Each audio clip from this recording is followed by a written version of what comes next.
नमस्कार, पद्मेश न्यूज में आपका स्वागत है। मैं हूं कृष्णा सेंडे।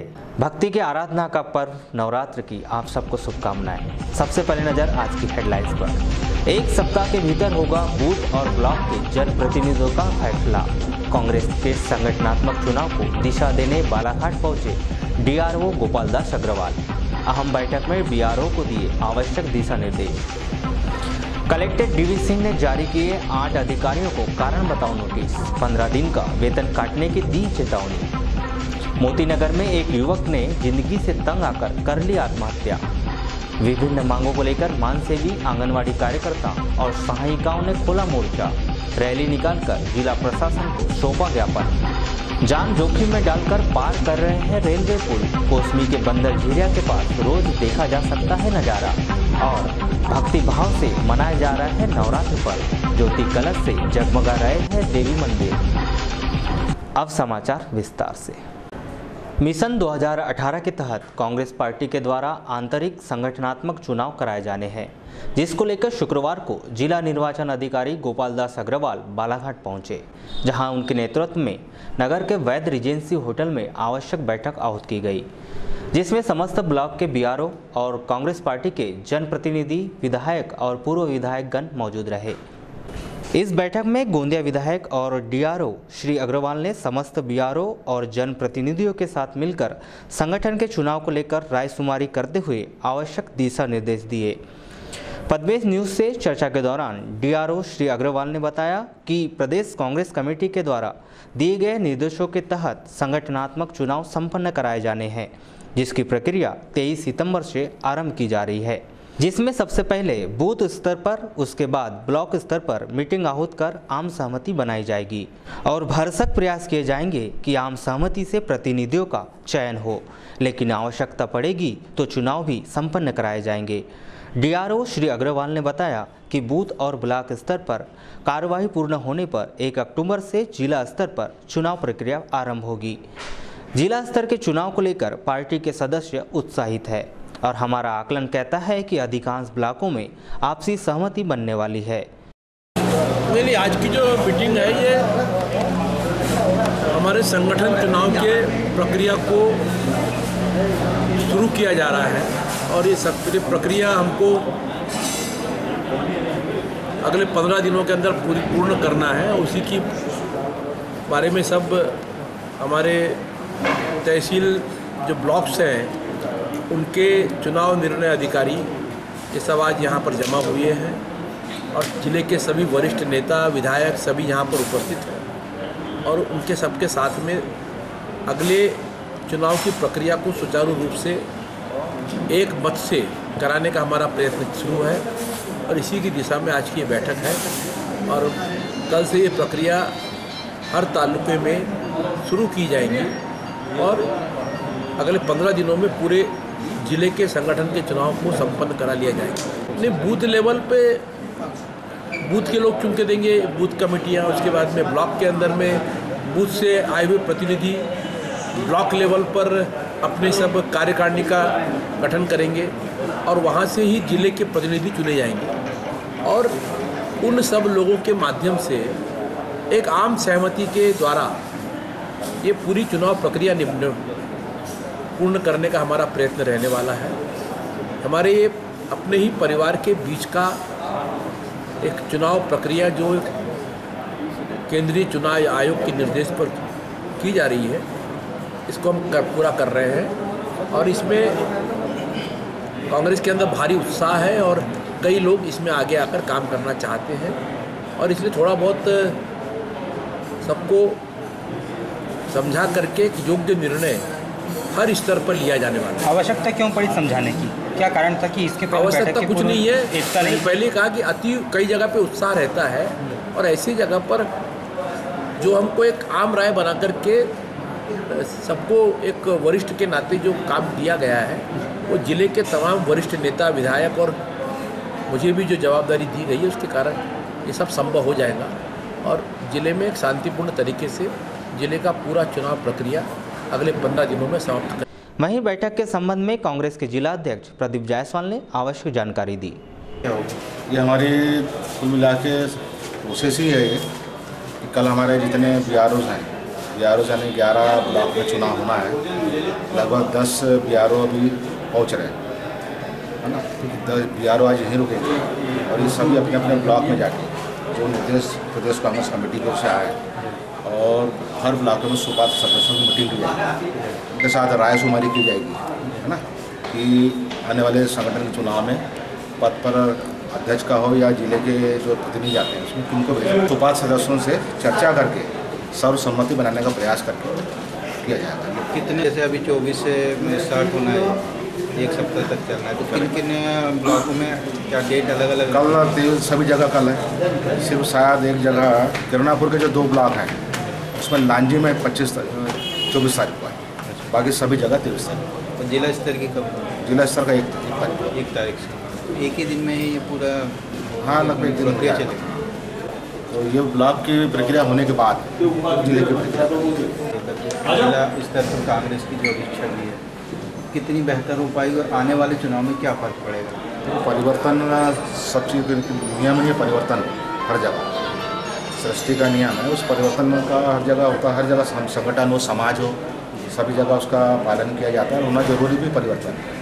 और उस तरीके से कुछ नए लोग आएंगे तो हो सकता है कुछ नया अच्छा हो और सबकी सहभागिता भी आती है, सबको लेके चलना है।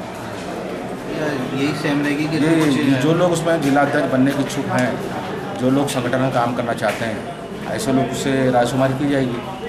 जो सीनियर लोग, जिले के सीनियर लोग हैं, ब्लॉक अध्यक्ष हैं, और इन सबसे सलाह मशवरा करने के बाद जो लोग उसके इच्छुक होंगे, कुछ हमारे वरिष्ठ नेताओं से भी सलाह मशवरा की जाएगी।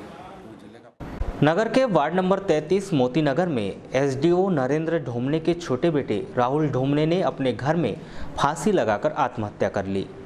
22 सितंबर को सुबह राहुल के कमरे से दुर्गंध आने पर पड़ोसियों ने खिड़की से देखा तो कमरे में राहुल फांसी पर लटका हुआ था। इस पर कोतवाली पुलिस को सूचना दी गई। खबर मिलते ही नगर निरीक्षक प्रशांत यादव मौके पर पहुंचे। फांसी पर लटकी लाश 4 दिन से अधिक की होने के कारण काफ़ी खराब हो चुकी थी।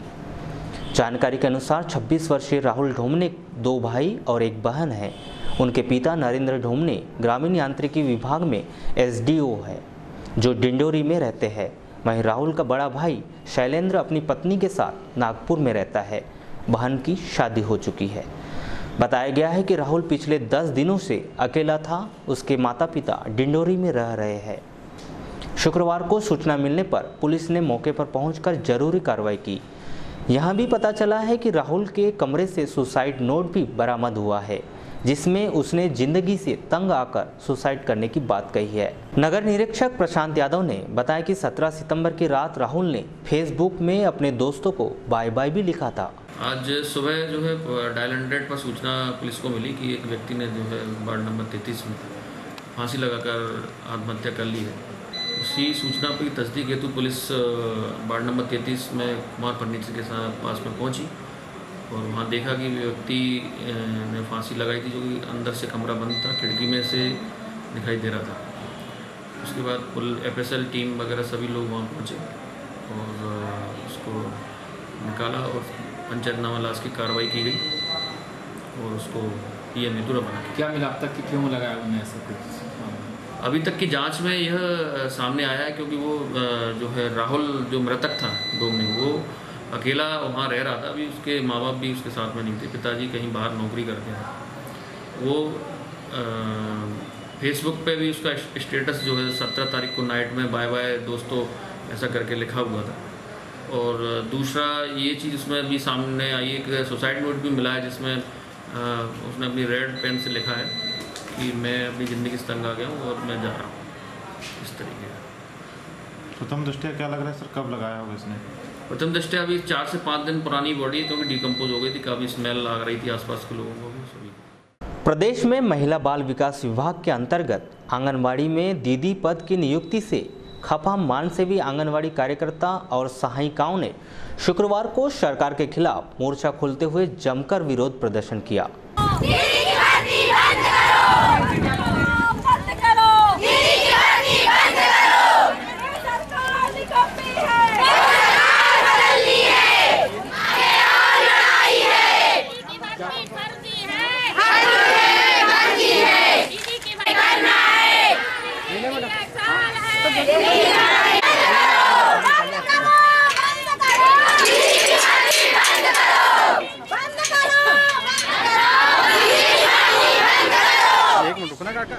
नगर के बस स्टैंड के पास धर्मशाला में समस्त आंगनवाड़ी कार्यकर्ता और सहायिकाओं के द्वारा बैठक लेकर आंदोलन की रणनीति तैयार कर विशाल रैली निकाली गई।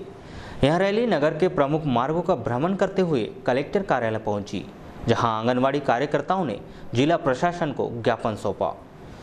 इसके पूर्व उन्होंने नगर के कालीपुतली और अंबेडकर चौक में सांकेतिक तौर पर चक्का जाम कर आक्रोश जताया। संगठन के जिला अध्यक्ष योगिता कावड़े ने बताया कि आंगनवाड़ी कार्यकर्ता और सहायिकाओं की मांगों को दरकिनार कर सरकार दीदी की निःशुल्क भर्ती कर रहा है। इसके विरोध स्वरूप यह रैली निकाली गई है। सर, हमारा मांग तो ये है कि जो नई नियुक्ति दीदी भर्ती पद पे निकली है, हम इसका विरोध कर रहे हैं, क्योंकि आंगनवाड़ी 1975 से हमारे आंगनवाड़ी कार्यकर्ता जो अनौपचारिक शिक्षक के रूप में आंगनवाड़ी में कार्यरत है, उसके अलावा भी निःशुल्क दीदी की नियुक्ति पद की भर्ती की गई है। पहले सरकार हमारी अन्य मांगों को निराकरण करे, उसके बाद ही दीदी नियुक्ति पद की भर्ती की जाए। अगर ये आपकी मांगे पूर्ण नहीं होती तो आगामी क्या समय रहेगा? अगर हमारी मांग हम लोग माननीय उच्च न्यायालय के शरण में जा रहे हैं। अगर हमारी मांग पूरी नहीं हुई तो पूरा मध्य प्रदेश आंगनवाड़ी कार्यकर्ता ऑब्लिक सहायिका संघ पूरा अनिश्चितकालीन हड़ताल अगले महीने से उग्र आंदोलन पे। शासकीय जटाशंकर त्रिवेदी महाविद्यालय में छात्र छात्राओं ने शुक्रवार को पीजी कॉलेज में कांग्रेस सेवा दल अध्यक्ष शुभम सोनी के नेतृत्व में कॉलेज में कैबिनेट मंत्री गौरीशंकर बिसेन को विभिन्न समस्याओं का एक ज्ञापन सौंपा।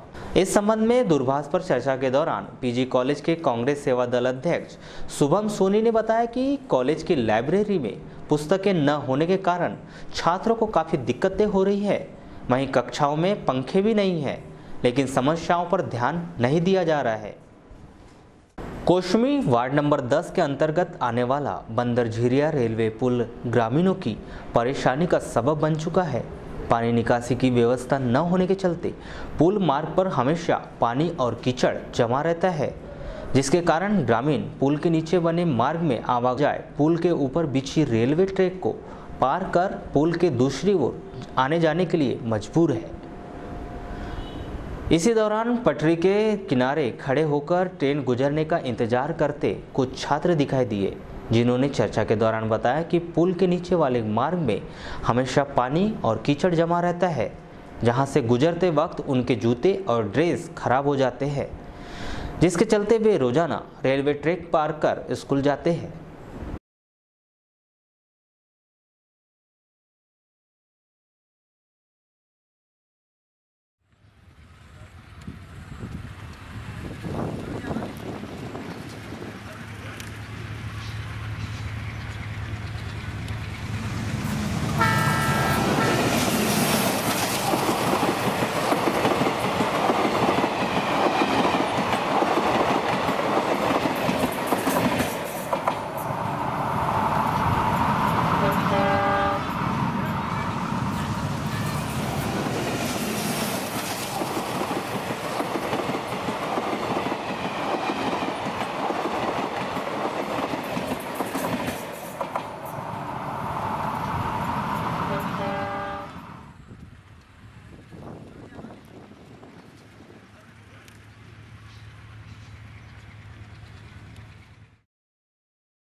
बेटा क्या नाम है आपका? मयंक। मयंक, कहाँ रहते हो? कोसमी के पास। कोसमी के पास। बेटा ये पुलिया बना है तो आप नीचे से क्यों नहीं आते, ऊपर से क्यों जा रहे हो? अंदर कीचड़ है। कीचड़ है तो आप रोज ऐसी पुलिया क्रॉस करके जाते हो क्या? और जब गाड़ी आती है तब कैसा करते हो? उतर जाते हैं। गाड़ी आती है तो हट जाते हो वहाँ से पुलिया से। तो आपके मम्मी पापा को बताते नहीं कि भैया यहाँ से ऐसी जगह इसलिए हम यहाँ से आते, तो वो चिल्लाते नहीं ऊपर से मत आया करो करके? मम्मी से बोलते हैं कि ऊपर से जाओ। अच्छा, तो तुम ही जाते हो कि तुम्हारे दोस्त भाई लोग भी जाते हैं? दोस्त लोग भी जाते हैं। सब लोग यहीं से? और अगर ट्रेन आ गई, आपको कुछ हादसा हो गया तो? क्या नाम है बेटा आपका? मेरा नाम लक्की बिसेन है। लक्की, ये बताओ कौन से स्कूल में? यहाँ स्कूल में, जल्दी स्कूल में पढ़ते हो? हाँ, अच्छा ये बताइए कि ये आप रेलवे पटरी के ऊपर से क्यों आने जाना करते हो? आपके लिए तो गवर्नमेंट ने पुलिया बना के दी है ना? क्योंकि नीचे बहुत ही गंदा रहता है, ड्रेस भी खराब हो जाती है, बहुत सी परेशानी हो जाती है। कब से है ये ऐसा बेटा? ऐसा है तो जब से पुल बना है फिर तभी से। जब इस पूरे मामले पर गांव के सरपंच गगन नकपुरे से बात की गई तो उन्होंने चर्चा के दौरान बताया कि सुविधाजनक पुल निर्माण को लेकर उन्होंने बिलासपुर तक के अधिकारियों में शिकायत की है, लेकिन विभाग के लिए कोई भी अधिकारी ने ग्रामीणों की समस्याओं पर ध्यान नहीं दिया है। इस पूरे मामले पर संबंधित ठेकेदार व रेलवे विभाग के अधिकारियों से कई बार संपर्क साधने की कोशिश की गई, लेकिन उनसे संपर्क नहीं हो पाया है। निर्माण काम शुरू हुआ उस वक्त मैंने रेलवे कर्मचारी जो हैं या इंजीनियर थे, कॉन्ट्रैक्टर भी थे, उन लोगों के साथ में बैठकर चर्चा की कैसे बनना है, क्या करना है। उन्हें बताया कि जब यहाँ पे काम चालू हुआ उस समय मैंने कई बार उनको ऑब्जेक्टली बताया कि भाई काम अच्छा होना चाहिए, जिससे कोई किसी को परेशानी ना हो। जब निर्माण काम यहाँ पे लगभग आधा हो चुका और यहाँ पर आप जो देख रहे हैं बहुत सारा कीचड़ जमा है, इस जगह की मैं लेवल की बात की थी। उस समय इंजीनियर भी था, कॉन्ट्रैक्टर भी था कि मतलब यहाँ गंदगी हमेशा रहेगी, पानी जमा रहेगा, लोगों का आवागमन होता है, बच्चे जाते हैं, कई सारे लोग हैं, बेचारे गरीब लोग इधर ही रहते हैं। तो उन्होंने कहा कि नहीं ये काम ठीक कर देंगे, हम कर देंगे, लेकिन आज तक काम कंप्लीट भी होने जा रहा है, लगभग 90% काम हो चुका है और आज तक वो जो है कि इस समस्या को उन्होंने कुछ सुधार नहीं किया है। आज मैंने उनके आज फिर कर्मचारी और कॉन्ट्रैक्टर और फिर आए थे आधे घंटे पहले यहाँ पर, उनसे फिर चर्चा की कि सर मैंने ऐसे कैसे ठीक करेंगे, पहले मैंने आपको अवगत करा चुका था, लेकिन उन्होंने कोई ध्यान नहीं दिया। जो कॉन्ट्रैक्टर है बहुत घटिया किस्म के यहाँ पे कॉन्क्रीट वर्क भी किया, बहुत घटिया किस्म किया है और आज भी उन्होंने ऐसी बटाल मॉडल करके चले। बड़े उच्च अधिकारी से क्यों नहीं बात? हमने उच्च अधिकारी बिलासपुर तक के कॉल किया, जो जोन होता है मैंने वहाँ भी कॉल किया, जो तुराले साहब थे उनसे भी बात किया मैंने, परंतु उस पर भी आज तक उन्होंने कोई कार्रवाई नहीं की। कहीं ना कहीं कॉन्ट्रैक्टर और सब साठगांठ रहती है। Rotary club of Balaghat tigers के तत्वाधान में 24 सितंबर से नगर के तुरकर भवन में डांडिया नाइट्स का आयोजन किया जा रहा है। इस 3 दिवसीय कार्यक्रम की आवश्यक जानकारी देते हुए संगठन के संयोजक तपेश असाटी ने प्रेस वार्ता में चर्चा के दौरान बताया कि rotary club of Balaghat tigers के द्वारा इस कार्यक्रम का आयोजन किया जा रहा है, जिसमें इस बार शैक्षणिक संस्थान के युवाओं को भी शामिल किया जा रहा है, जिसमें करीब 15 संस्थान के युवा शामिल होंगे। इस डांडिया नाइट्स में समूह में प्रस्तुति एक साथ एक ही वेशभूषा में होगी। इस कार्यक्रम में प्रतिचर्चा भी शामिल है। उत्कृष्ट प्रदर्शन को प्रोत्साहित भी किया जाएगा। भवन में होने जा रहा है, जिसमें विशेष रूप से रोटरी टाइगर्स ने बालाघाट जिले के लिए, खासतौर पे बालाघाट की प्रतिभाओं को आगे लाने के लिए हम लोगों ने एक नई शुरुआत की है। उस नई शुरुआत में जो हमारी प्रमुख विशेषताएं हैं, स्कूल, कॉलेज और विभिन्न संस्थाएं जिनकी लड़कियां, जो एक ग्रुप में मिनिमम हमने 15 से 25 रखा है, वो ग्रुप इसमें पार्टिसिपेट करने जा रहे हैं।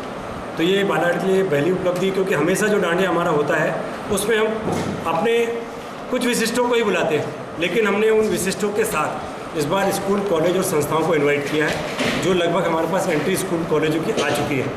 एक स्कूल में मिनिमम हमने 15 रखा है और मैक्सिमम साइड 25 से 30 भी बच्चियाँ उसमें भाग ले सकती हैं। तो ये हमारा साइड ये था कि अगर ये बच्चियाँ एक ग्रुप में 15 से 20 बच्ची पार्टिसिपेट करती हैं और 12 से 15 स्कूल की एंट्री होती है कॉलेज और संस्थाओं को मिलाकर, तो लगभग 300 से 400 लड़कियां एक साथ एक ही प्लेटफॉर्म पर एक ही ड्रेस में आपको डांस करते दिखेंगी। ये इसकी मुख्य विशेषता होगी। अभी तक हम जो डांडिया का स्वरूप बालाघाट में देखा गया है, विभिन्न ड्रेसों पे अलग अलग रूप से डांडिया प्रस्तुत होते हैं। तो हमारा ये इस बार निश्चित हुआ था, हमारी टीम ने एक बार निश्चित की थी, क्यों ना हम इसका स्वरूप चेंज करें और बालाघाट की प्रतिभाओं को मंच क्यों ना दें। तो ये हमारा मुख्य लक्ष्य है। और जस्ट ये आयोजन शाम को 6 बजे हम स्टार्ट कर रहे हैं, 8:30 बजे तक हमारा ये आयोजन चलेगा और 8:30 बजे के बाद जो हमने मार्केट में अपने कुछ विशिष्ट लोग को पासेस दिए हैं, उन्हें हम आमंत्रित कर रहे हैं डांडिया के लिए, क्योंकि बहुत से परिवार होते हैं जो एंजॉय करना चाहते हैं, तो जनता को हमने उसमें आमंत्रित किया है। वो हमारा 8:30 बजे से 10 बजे तक चलेगा। और आज इस थीम पे हमें उम्मीद है कि ये तुरकर भवन हमें छोटा पड़ेगा। ये हमें दिख रहा है कि 300 लोगों को, 400 लोगों को एक साथ नचाना, ये नया सरप्राइज होगा सभी के लिए। वहीं rotary club of Balaghat tigers के अध्यक्ष भानु प्रताप सिंह चौधरी ने बताया कि यह आयोजन पूर्ण रूप से निःशुल्क है और कार्यक्रम का संयोजन बेहतरीन तरीके से किया जाएगा। तो पहली बात तो आपको बता दूं कि पिछले सालों में जब गरबा के आयोजन हुआ करते थे तो हम ऐसा महसूस करते थे कि कई परिवार उसको एंजॉय करना चाहते थे, पर फीस के चलते और एक चूँकि परिवार, हम लोग फीस पहले इसलिए रखी जाती थी कि एक वो पारिवारिक कार्यक्रम होता था तो किसी कोई ऐसी अनहोनी ना हो, कोई ऐसी घटना ना हो, इसलिए हम उसमें लिमिटेड लोगों को ही बुलाया करते थे। पर चूँकि इस बार कार्यक्रम का स्वरूप विस्तृत रखा गया है, हमने इसको एक ऐसे रूप में लाया कि सारे लोग इसका एंजॉय ले सकें। तो हमने इस बार इसमें फ्री तो व्यवस्था है, पर इसमें पास की व्यवस्था है। तो उसके लिए जो हमारे बहुत से बैनर्स लगे हुए हैं शहर में, उसमें हमारे कांटेक्ट नंबर लिए हुए हैं, उनसे कांटेक्ट करके एक फैमिली पास आप ज़रूर हमसे ले सकते हैं। पर उसमें यही रहेगी कि फैमिली पास में आपके पूरे परिवार का होना आवश्यक है। हम किसी भी ऐसे ग्रुप को नहीं देंगे जिसमें लगता है हमें कि हमें इनको एंट्री नहीं देना है, तो वो हमारे पास वो अधिकार हमारे पास सुरक्षित होंगे। पास की व्यवस्था जरूर फ्री है, पर किसको प्रवेश देना या नहीं देना उसके अधिकार हमारी समिति के पास सुरक्षित है। क्योंकि कई बार ऐसा होता है कि हम तो चाहते हैं सबको दें, पर कहीं ना कहीं ऐसी जानकारी हम लोग पास होती है कि इनको किसको अंदर बुलाना चाहिए या नहीं बुलाना चाहिए। इसको ध्यान में रखते हुए हमने सारे लोगों की व्यवस्था की है जो गेट पे भी रहेंगे, इस बात का ध्यान रखेंगे। कृषि मंत्री गौरीशंकर बिसेन की प्रमुख उपस्थिति में शुक्रवार को नगरपालिका परिषद बालाघाट द्वारा वार्ड नंबर 15 और वार्ड नंबर 30 में 3 नाली निर्माण कार्य का भूमि पूजन किया गया, जिसकी कुल लागत 70,30,000 रुपये बताई जा रही है और दोनों वार्ड में तीनों कंक्रीट नालियों का निर्माण कार्य जल्द ही शुरू किए जाने की मंशा व्यक्त की गई है। नगरपालिका अध्यक्ष अनिल दुहारे की अध्यक्षता में संपन्न हुए इन भूमि पूजन में वार्ड नंबर 15 में 52,73,000 की 2100 मीटर लंबी 2 नालियों का निर्माण कार्य और वार्ड नंबर 30 में 17,57,000 रुपये की लागत से 700 मीटर लंबी सीमेंट कृत नाली का निर्माण कार्य कराया जाएगा। भूमि पूजन कार्यक्रम को संबोधित करते हुए मंत्री गौरीशंकर बिसेन ने सभी की सलाह से आपसी समन्वय बनाने की बात की, साथ ही निर्माण कार्य में गुणवत्ता का ध्यान रखने के निर्देश दिए। और एक धर्म के व्यक्ति को दूसरे धर्म का सम्मान करना है, यही हमारा समरसता का सिद्धांत है।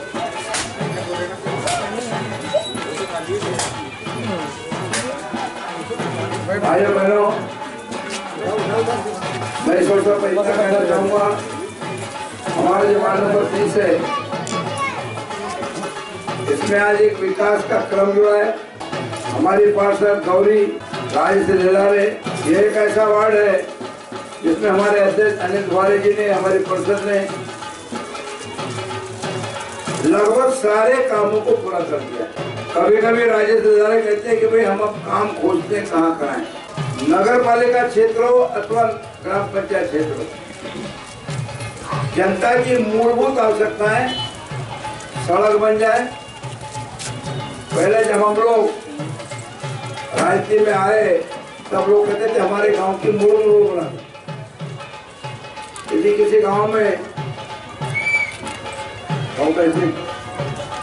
किसी गांव में मुरुम की रोड बन जाए तो धन्य मानते। बाद में लोगों ने कहा भाई थोड़ी गिट्टी डल जाए तो WBM सड़क बनी। किसी गांव में WBM सड़क बन गई तो लोग उसको देख रहे हैं। अब विकास का पथ इतना आगे बढ़ा कि अब कहते हैं हमको सीमेंट की जो होना डामर की बनी होना। तो इस संकल्प को, सपने को साकार किया अटल बिहारी वाजपेयी जी ने। 25 दिसंबर 2000 उनका जन्मदिन है। उनका जो जन्मदिन है 25 दिसंबर है, तो सन 2000 को उनका जब जन्मदिन मनाया गया तो उन्होंने प्रधानमंत्री सड़क और स्वर्णिम चतुर्भुज सड़क के निर्माण के संकल्प का बटन दबाया। इसी तरह आदर्श ग्राम पंचायत भरवेली में भी कृषि मंत्री गौरीशंकर बिसेन ने भरवेली मुख्य द्वार से मुख्य चौक तक कंक्रीट सीमेंट से बनाई गई रोड का चौड़ीकरण और कंक्रीट नाले निर्माण का कार्य का भूमि पूजन किया। भूमि पूजन के बाद मंत्री बिसेन ने ग्रामीणों के साथ वार्डों का दौरा किया, जिस दौरान उन्होंने विभिन्न चौक चौराहों पर कंक्रीट निर्माण कार्य कर सौंदर्यीकरण किए जाने की बात कही। भूमि पूजन के अवसर पर आयोजित कार्यक्रम को संबोधित करते हुए मंत्री बिसेन ने निर्माण कार्य की गुणवत्ता के साथ ही जल्दी शुरू कराए जाने की बात कही। साथ ही प्रधानमंत्री नरेंद्र मोदी और बीजेपी अध्यक्ष अमित शाह द्वारा चलाए गए ऑनलाइन सदस्यता अभियान पर अपने विचार रखे। कभी कभी मैं विचार करता हूँ, कभी कभी मैं सोचता हूँ कि अमित शाह जी ने और नरेंद्र मोदी जी ने ऑनलाइन सदस्यता जो चालू किया, क्या सोच के किया। हम जो मैनुअल हाथ से रसीद काट के सदस्यता करते थे, जब से जनसंघ, जब से भाजपा, जब से जनता पार्टी, तो हमको पता होता था कि इसकी हमने सदस्यता करी है, ये हमारा पार्टी का मेंबर है, यार इसके आने जाते पता नहीं हमारे सदस्यता लेगा कि नहीं लेगा, जाते भीतर बैठ के आ जाते। लेकिन पिछले 2 साल पहले, लगभग 2 साल हो रहा है, अमित शाह जी ने कहा कि ऑनलाइन सदस्य बनी। अब सदस्य बनने के लिए प्रेरणा तो दिए, हेमंत भैया आ जाओ इधर, प्रेरणा तो दिए, लेकिन खुला भी रखे, खुला है नहीं। आइए, हमने अपना शटर खोल रखा है। समझे पाठक जी, आइए, हमने अपना दरवाजा खोल रखा है, आइए। इसके बाद मंत्री बिशन गांव के बजरंग तालाब में चलाए जा रहे स्वच्छता अभियान में शामिल हुए। भरवेली में आयोजित स्वच्छता अभियान और निर्माण कार्य के भूमि पूजन के संदर्भ में की गई चर्चा के दौरान परसवाड़ा के पूर्व विधायक रामकिशोर कावरे ने अपने विचार कुछ इस प्रकार व्यक्त किए। कार्यक्रम आज मंडी निधि से लगभग 300 मीटर सीमेंट कंक्रीट रोड का चौड़ीकरण के लिए ऐसा प्रस्ताव हमारे ग्राम पंचायत से सभी लोगों के बीच से आया था। आदरणीय मंत्री जी ने उनको स्वीकार किए और लगभग 300 मीटर सीमेंट रोड उन्होंने स्वीकृत किए मंडी निधि से। और जब भाषण दे रहे थे तब जनता की और एक आवाज़ आई कि इसको भी सीधा कर दीजिए। तो 300 मीटर और चौक से लेकर मेन रोड तक के, हमारे बैंक तक के, ऐसा 300 मीटर और पूरे चौक को चौड़ीकरण करने के लिए सीमेंट कंक्रीट रोड, ये मंडी निधि से पूरा सीमेंट रोड होगा। और ये पूर्व में यहाँ से हमारे मस्जिद से लेके भरवेली टोला, गोंडी टोला, मरारी टोला होते हुए हमारे हीरापुर चौक तक के लगभग 4-5 किलोमीटर हमारा मंडी निधि से रोड स्वीकृत हुआ था। लेकिन थोड़ा सा बच गया था हमारे मस्जिद चौक से लेके मेन रोड तक के, तो उसको आज हमने सब लोगों ने यहाँ पर भूमि पूजन उसका किया। उसी के साथ साथ हमारा जन्म शताब्दी और माननीय मोदी जी के आह्वान पर पूरे देश में स्वच्छता अभियान चला रहे हैं। उसी तारतम्य में अभी हम लोग यहाँ पर शंकर तालाब में, बजरंग तालाब में स्वच्छता अभियान के तहत यहाँ पर आए हैं और बहुत सारा कचरा निकाल के इस ट्रैक्टर के माध्यम से बाहर निकाल के उसको व्यवस्थित कर रहे हैं। इसके बाद हमारा हनुमान मंदिर है, वहाँ पर भी एक स्वच्छता अभियान में जाएंगे। उसी तरह बालाघाट ग्रामीण मंडल भारतीय जनता पार्टी का रोज कार्यक्रम है। कल हमारा कार्यक्रम था, आज इसके बाद हमारा पाइली में है। आदर्श ग्राम पंचायत लिंगा में शुक्रवार को स्वच्छता ही सेवा मिशन के तहत स्वच्छता अभियान चलाया गया, जिसके तहत ग्रामीणों को अपने आसपास सार्वजनिक स्थलों में साफ सफाई रखने, खुले में शौच न जाने सहित स्वच्छता अभियान में अपना योगदान देने की समझाइश दी गई। स्वच्छता ही सेवा मिशन के संदर्भ में की गई चर्चा के दौरान लिंगा के सरपंच तुलसी कावरे ने बताया कि ग्राम लिंगा में पिछले वर्ष से ही स्वच्छता अभियान शुरू कर दिया गया है, जिसके तहत रोजाना मॉर्निंग वॉक के दौरान सचिव, सहायक सचिव और अन्य ग्रामीणों द्वारा लोगों को स्वच्छता की जानकारियां दी जा रही है। मेरा नाम तुलसीराम कावरे, आदर्श ग्राम पंचायत लिंगा। ये स्वच्छ मिशन के ऊपर में हमने पिछले साल से इस ग्राम को शौच मुक्त करने का सोचे हैं।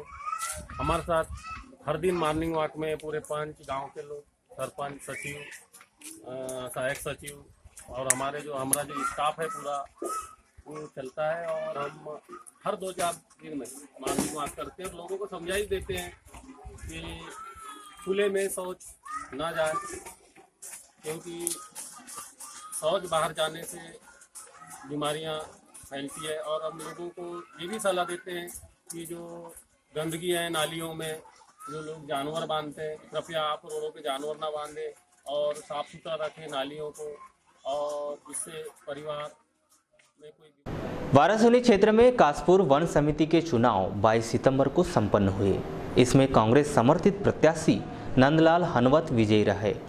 उन्हें 723 वोट मिले, जबकि पराजित प्रत्याशी शोभाराम बिसेन को 480 वोटों पर ही संतोष करना पड़ा।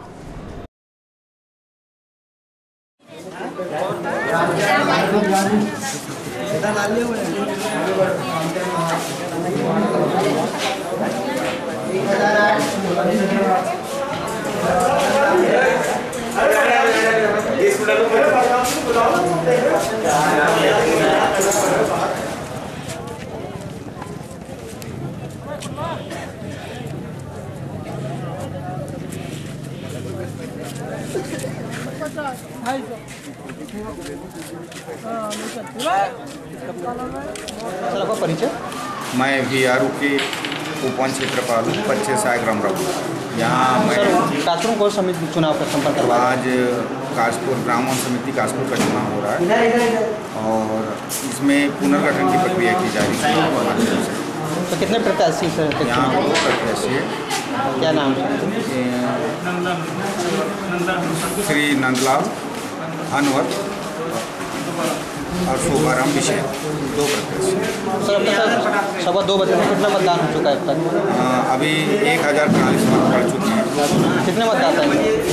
1710 मतदाता है। सर कब तक संपर्क करवाया जाता है? ये 3 बजे तक हमारे मतदान चलेगा। तो 3 बजे के बाद जो लोग बच जाएंगे वो पर्ची दे दी जाएगी। सब मतगणना 5 बजे हो जाएगी। 5 बजे परिणाम घोषित भी हम 5 बजे कर देंगे। तो कोई व्यवधान उत्पन्न हुआ ऐसा कुछ? नहीं, अभी तक शांतिपूर्वक चल रहा है, उसमें किसी प्रकार की। वाराणसी में 22 सितंबर को जिला स्तरीय शालेय योग प्रतियोगिता का आयोजन किया गया। इस प्रतियोगिता में 10 विकास खंडों के 100 छात्र छात्राओं शामिल हुए। इनमें से 42 छात्र छात्राओं का चयन राज्य स्तरीय प्रतियोगिता के लिए किया गया है।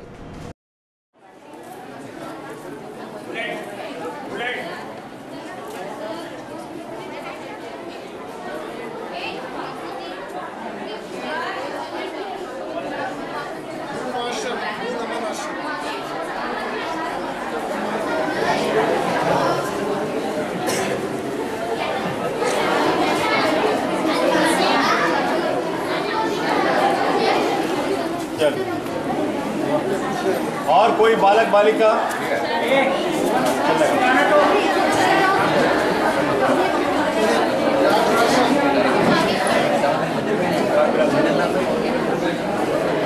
सर आपका परिचय? भेजेंद्र कुमार चौधरी, योग प्रशिक्षक। सर कौन सा शिविर आयोजित किया गया कमल? यहाँ पर जिला स्तरीय योग प्रतियोगिता हो रही है, शालेय योग प्रतियोगिता। इसके अंतर्गत 11 वर्ष से 14 वर्ष के मिनी ग्रुप के बालक भाग ले रहे हैं, बालक बालिका।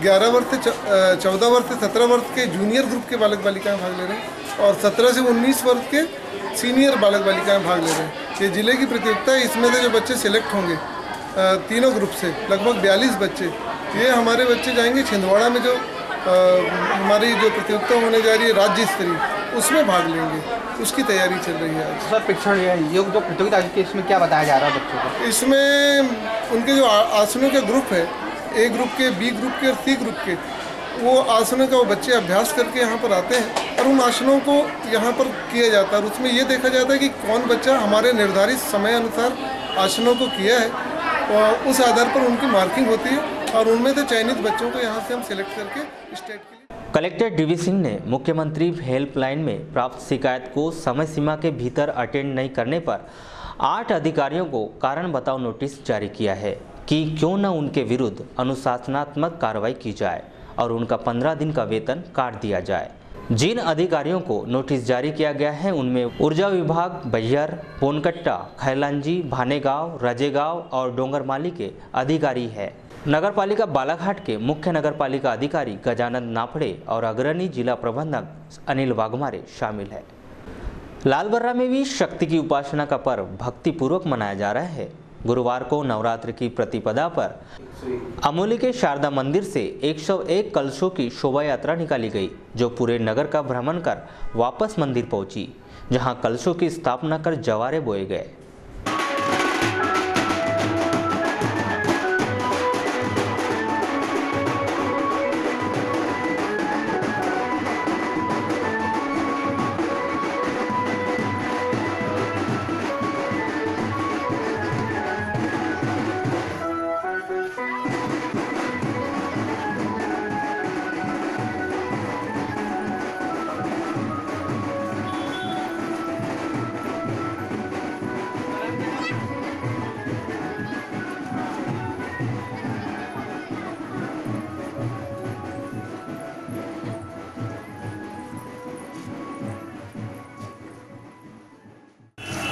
क्या कार्यक्रम हो रहा है आज? ये ग्राम पंचायत अमोली शारदा मंदिर से हर वर्ष के अनुसार इस वर्ष भी हमारे शारदा मंदिर से 101 कलश यात्रा निकाली गई है, जो गांव, शहर, नगर भ्रमण होते हुए वापसी शारदा मंदिर की ओर रवाना हो रही है। और आज रात में ठीक वहीं शारदा मंदिर में कलश यात्रा जो समापन करेंगे हम वहाँ पर कलश जोत जलाई जाएगी, जो 8 दिन नवरात्र कीर्तन भजन के साथ संपन्न किया जाएगा। एक शोभा कलश यात्रा है। कितने वर्षों से हो रहा है आपके गाँव में? 40 वर्ष पूर्ण करने जा रहे हैं। लालबर्रा में व्रताकार प्राथमिक कृषि साख समिति की 60वीं वार्षिक आम सभा का आयोजन किया गया। समिति के अध्यक्ष अनिल शर्मा की प्रमुख उपस्थिति में आयोजित इस आम सभा के दौरान 73,40,000 रुपये का बजट प्रस्तावित किया गया है।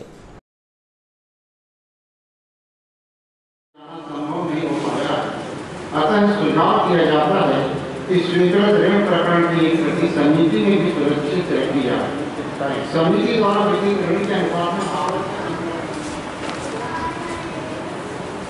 समिति में नवीन सदस्यों की साख सीमा तैयार कर स्वीकृत हेतु बैंक प्रधान कार्यालय भेजी जाती है, किंतु आम सभा संचालक मंडली ऋण प्रदान करते समय मौसम का ध्यान न रखकर कुल साख सीमा की सुविधा प्रदान करना देखा गया है। इस प्रकार के ऋण वितरण से एक ओर ऋण नीति का उल्लंघन होता है, वहीं दूसरी ओर सदस्य को निर्धारित अनुपात से अधिक ऋण प्रदान की स्थिति होती है। अतः मौसमी समिति में मृत धन संपत्ति पर अवक्षण नहीं लगाया जा रहा है। इस संबंध में कार्यालय सरकारी आयुक्त पंजीयक सहकारी संस्थान मध्य प्रदेश का परिपत्र क्रमांक अंकेक्षण दिनांक 19/93 के अनुसार चल संपत्ति पर अवक्षण लगाया जाना सुनिश्चित कीजिएगा। समिति को जो लाभ मिला है वह है 7,19,114 रुपये का, और पूर्व वर्ष में समिति को जो लाभ था संचित लाभ वह 43,35,567 रुपये का। इस तरह समिति वर्ष में संचित लाभ 50,42,682 रुपये का है।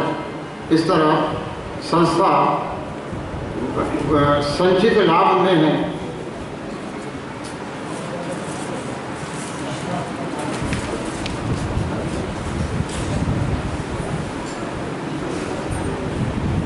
और इस लाभ का अन्य निधियों में विनियोजन करने के लिए अभी हमने इसकी बैलेंस शीट जो बना करके वित्तीय पत्रक तैयार किया है।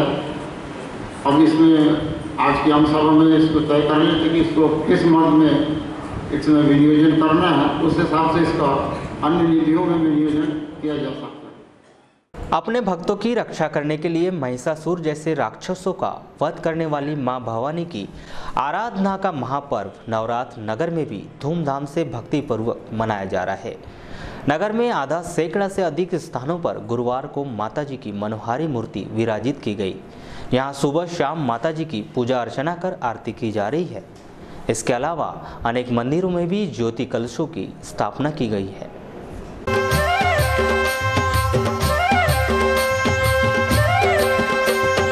बोल जयकारे रे बोल जयकारे, आई माई नौ दुर्गा बोल जयकारे। बोल जयकारे रे बोल जयकारे, आई माई नौ दुर्गा बोल जयकारे। बोल जयकारे रे बोल जयकारे, आई माई नौ दुर्गा बोल जयकारे। बोल जयकारे रे बोल जयकारे, आई माई नौ दुर्गा बोल जयकारे।